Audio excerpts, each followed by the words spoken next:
everyone, back to tuning into today's fourth and final video. We're going to have a look at the ECMWF extended model for today's fourth and final video. This is your 42 days / 6 weeks look at for the UK and for Ireland, and I should get time back for you in a moment. Just to say that first, the video reserves our 6 UK weather forecast with release January, Friday, and a 10 to 14 day as well. Please like, share, and subscribe on all of today's videos and content.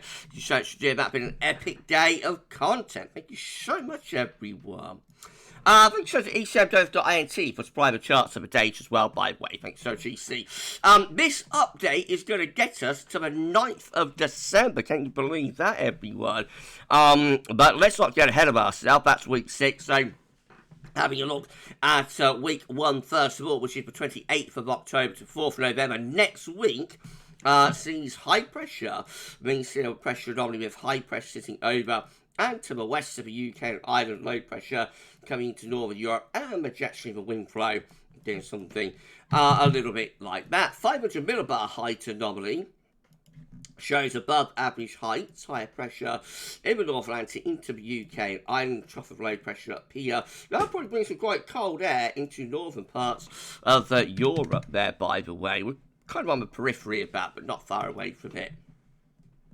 Temperature anomalies then next week are coming out, well, nearly all to slightly below average to the south and southeast, interestingly, and rather milder than average, more towards the west and the north. So it implies there's a bit of a northeasterly component to the wind there, I think, particularly so in the southeastern corner. And of course, with high pressure in control and in the ascendancy, it's a significantly drier than average week that we see there as well, not just the UK, but through most of Western Europe. Right, we're off and running. Week 2 will be the 4th to the 9th to the 11th of November.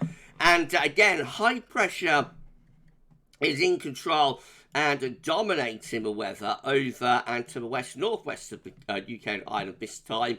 Now, you'll think still a lot of dry weather, but again, around that, there could be a bit of a northerly component to the wind flow. It could be a little bit chilly, we'll confirm that in a moment. 500 millibar heights, again with the above average heights in the Atlantic, extending up towards Greenland, trough of low pressure into the northeast Europe, and we're bringing down the wind, you would have thought, from a northwesterly direction. So temperature is actually cooler for week 2 compared to week 1.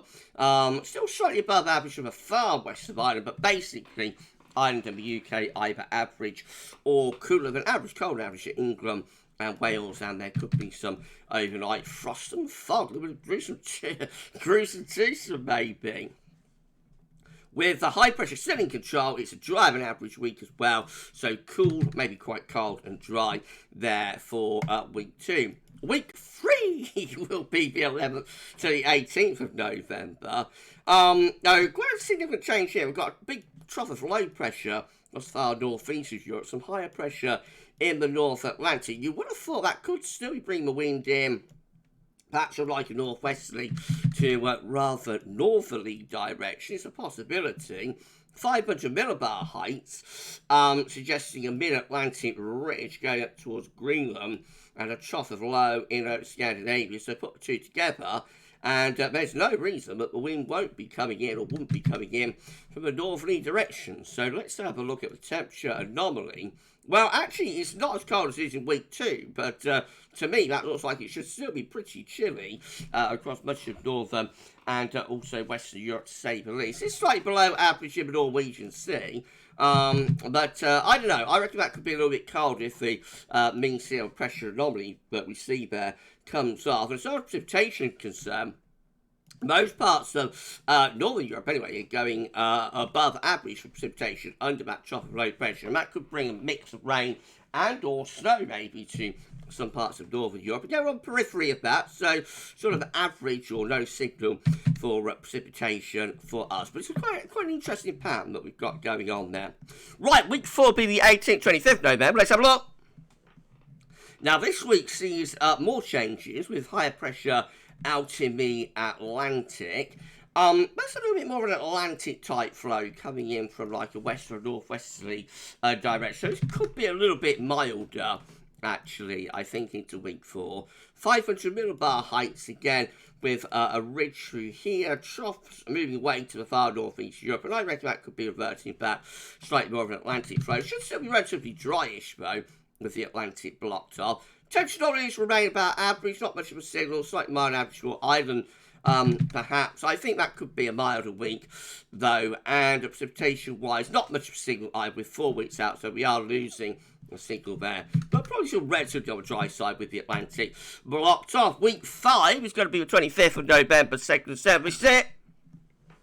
Now we're reverting right on cue, right on signal.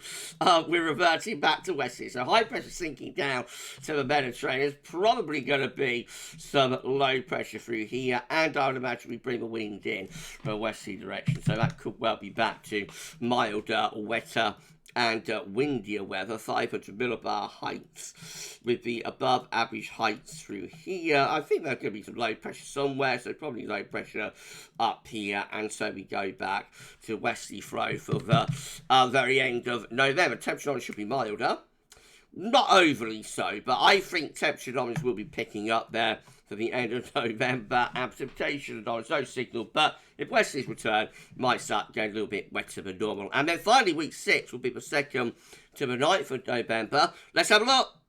And again, we see a chance of westerly winds continuing, high pressure down towards Spain and Portugal. Doesn't show the corresponding low, but you expect the low pressure to be up here around Iceland, and you expect to be bringing the wind in from a west or a southwesterly direction once again. The 500 millibar heights, I should say, showing above average heights in the Atlantic, going down to Spain. I reckon there'll be low pressure through here, and I think we'll bring the wind in. Maybe we're a slight northwesterly component, but I think we'll still be bringing the wind in from the Atlantic. Temperature anomalies becoming milder, as you would expect, and probably going wetter, though it doesn't really show that.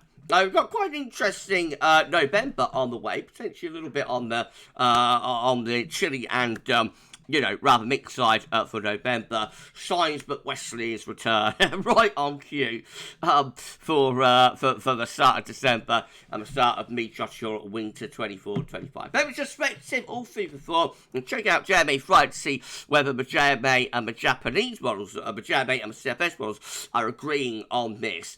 Certainly out to week 4 anyway. Those two models don't go out to 6 weeks, but certainly for like 4 weeks. Check that out and see whether the two models are in agreement. This video would normally be released on Saturday morning, but on the last Saturday of the month, we always release the season model roundups for the coming season. So tomorrow at 10 a.m. In the ECMWF 42-day slot, we have actually got the second winter 2024-25 seasonal model round. Again, all of those long-range models together, see what they're all showing. Very, very, very interesting and quite important video. So make sure you check that out tomorrow at 10 a.m. This video will be back to Saturday morning next week. Right, okay, that's it for today's videos. Please like, share, subscribe. Thanks so much for doing that. Thanks so much to ECMWF.it for supplying the charts of the data. And we'll end it there. So you enjoy the rest of your Friday. That's all for now, and thanks for watching.